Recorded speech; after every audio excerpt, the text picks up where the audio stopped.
Hello, this is Brendan Vermeire, and today we'll be mapping stress on the 15-minute matrix.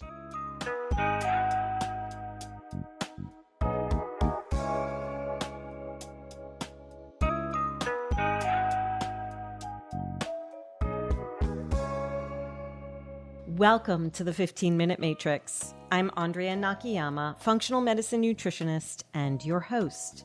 This is the podcast that brings you bite-sized insights and lessons on how to use the most important tool in functional medicine and functional nutrition. Today on the 15-Minute Matrix, I'll be talking with Brendan Vermeire. Brendan is an integrative clinician, functional practitioner, personal trainer, and nutritionist specializing in navigating chronic complex disease. He enjoys working with individuals struggling with severe health complaints that have found no helpful answers through conventional healthcare. Brendan also enjoys incorporating psychological and spiritual coaching strategies to guide his clients. And today we're talking about one of the most important mediators in healthcare. Get ready to talk stress.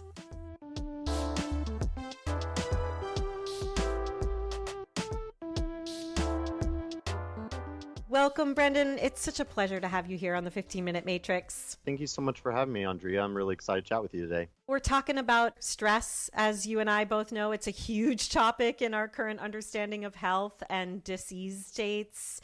It comes from many sources and it impacts every physiological system in the body. How do we even begin to define stress? That's a big one. I could definitely talk about that for hours, but usually what I try to, in a nutshell, tell my practitioner students, I say metabolic stress equals the sum of your emotional stress, structural stress, and biochemical stress. So that's my little equation. So emotional, biochemical, and structural. Yep. Thinking about emotional stress, I'm sure that comes both from antecedents and triggers, as well as things that are mediators, things we're exposed to every single day. Absolutely. I really think of that kind of psycho-emotional stress as the most obvious, but also one of the least catered to, like especially when I'm working with clients, they kind of get focused more on, well, fix my metabolism, but they're not thinking about fixing their psyche or their soul. And that's obviously a very big missing piece. Absolutely. And so that really comes into the mind, spirit, and emotions, our relationships and networks,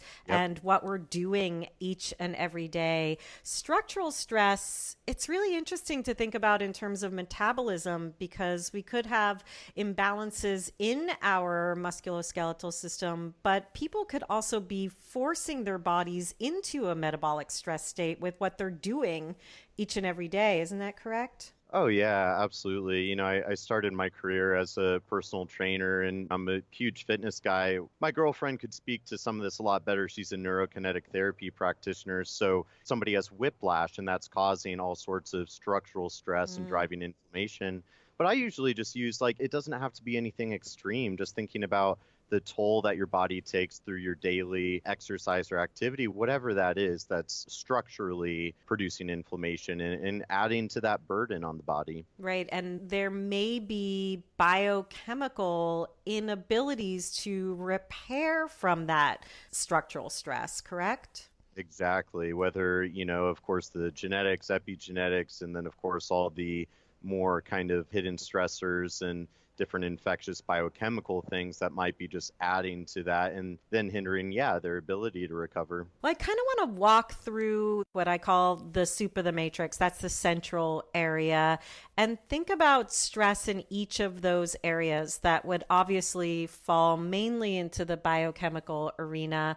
What kind of stress do you see patients having in the GI area? We can kind of talk about the end product of things like chronic inflammation or leaky gut, but really it's, well, what's driving all of that? Whether it's the toxins they're ingesting, inflammatory foods, and then that's not even mentioning all of course, the different infections or microbial overgrowth. So bacterial overgrowth, fungus, parasites, worms, viruses, you name it. So when you combine all of those types of microbial infections with the inflammatory foods and all the chemicals and medications too, of course. We just have a cocktail that just destroys our gut from the inside out. Yeah, it's so interesting, Brendan. I always say eating is the biggest stress we put on our body every day, right? And there's huge stress that I think is overlooked from even the quote unquote healthiest of diets, especially if we don't have the right abilities to break down, digest, and absorb the foods we eat.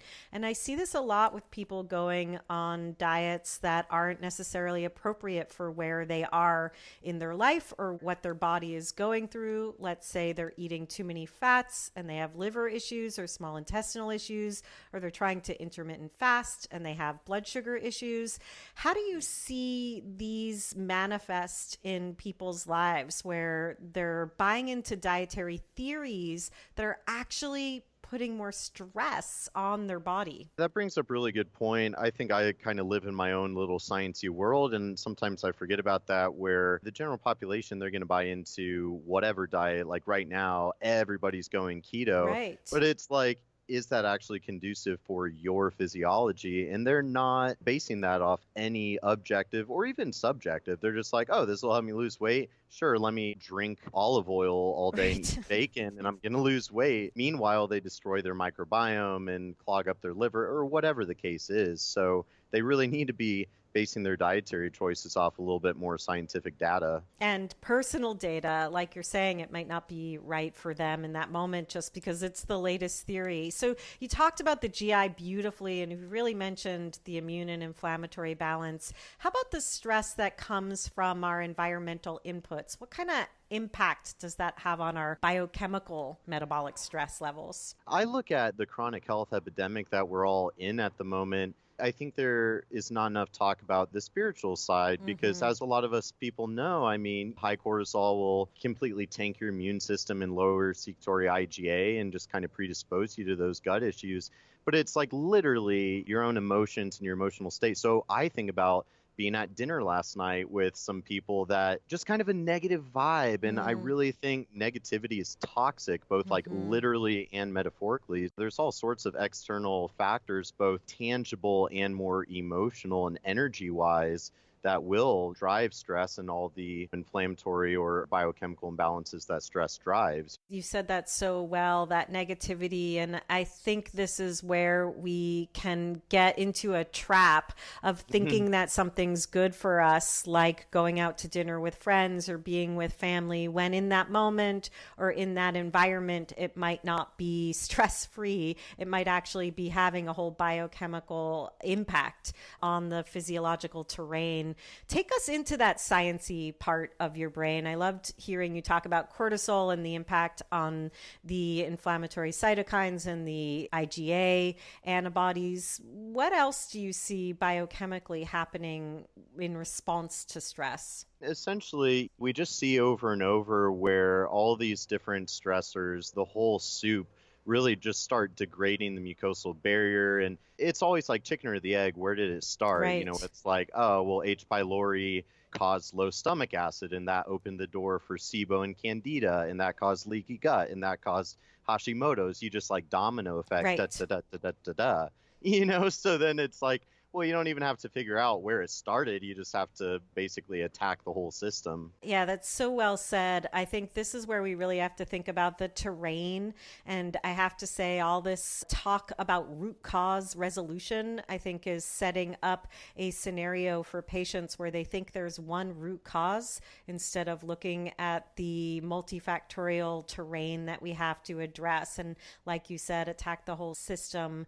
I like to think of what we do in terms of healthcare through a three-tiered approach. And tier one are the non-negotiables. And stress and addressing stress and stressors, to me, is a non-negotiable. If we look at the right side of the functional nutrition matrix, what are some of your tactics for addressing stress and stressors? It all starts with the brain. It all starts with the attitude and the mindset. And what people don't realize is you have control over your brain's network through neuroplasticity.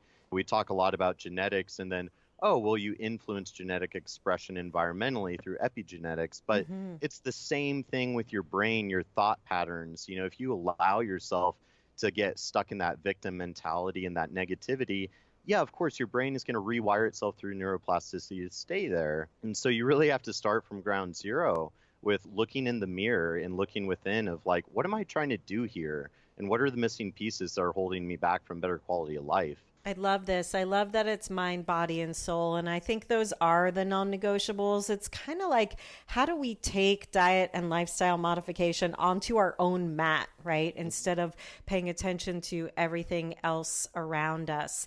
Do you have favorite things that you do in your own personal life to mitigate the stress of being active and busy and building a business? I know many practitioners listening are in a similar situation. I always tell my team, self-care first. If you're not taking care of yourself, you're not going to do good work or serve the world. So I live in a nice little man cave Zen apartment where it's just everything from essential oils pumping and plants to filter the air, my filtered water, my organic clean food. I mean, you name it, I've got it. I've got about the best self-care routine I've seen yet. That's what it takes to be able to perform at 100% all the time, or at least at your best all the time, whatever that is. Yeah, that's resilience, right? If we go down to the skills section and look at stress and resilience, we can't necessarily control all the stress that we're going to be exposed to externally and internally. But what we can look at is what we do in the realm of resilience. I know I too have to have many practices,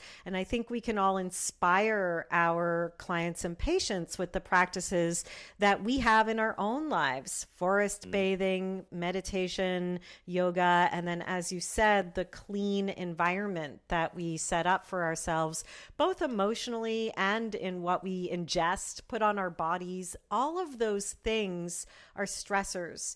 Like I said, stress is such a huge topic. So I'm just wondering, as you look at the functional nutrition matrix, does anything else pop out at you that you teach the clinicians that you speak to about stress? I really like how you said it. And I was going to mention there really are the two terrains. There's the physical, literal terrain of your environment, but then there's the psycho-emotional terrain as well. And what I like to just kind of teach my clients and practitioners, because I think practitioners, they get a little bit too like nose in the textbook. Totally. They lose sight of the bigger picture because it's like, oh, I can map out the methylation cycle. And it's like, that's great. So can I, but why does that matter? And how can I use that to better somebody's quality of life? And so I got this analogy from Dr. Jade Teta where you have to shape your path to be conducive to where you're trying to get. So it's kind of this analogy of an elephant rider. So the elephant is like your primal brain, kind of your ego, I would almost say. And then the rider of the elephant is your higher self, your kind of higher consciousness. And then, of course, you have the path that the elephant is walking down.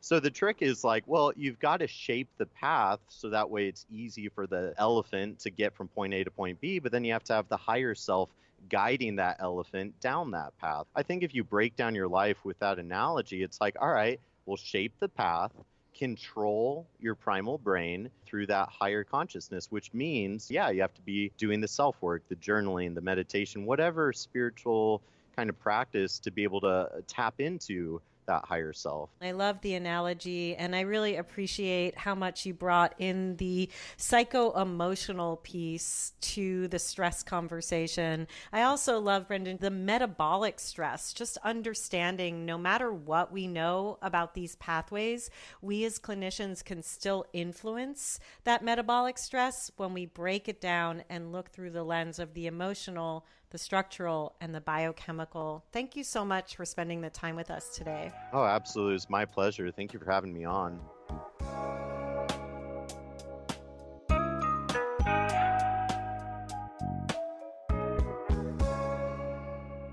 The 15-Minute Matrix is brought to you by me, Andrea Nakayama, and the Functional Nutrition Alliance. The 15-Minute Matrix team includes music by my son Gilbert Nakayama and Carla Schaefer on sound production, along with Renee Hunt, Natalie Merrill, and Christine Shook. You can visit us and hear more episodes at 15minutematrix.com. And if you'd like to be notified each time there's a new podcast episode, please go to 15minutematrix.com/notify.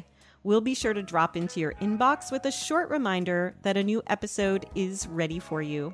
You also have an open invitation to email us. Please do. We want to know who you'd like to hear on the podcast and what you'd like to see mapped on the 15-Minute Matrix. You can always email us at ask@15minutematrix.com.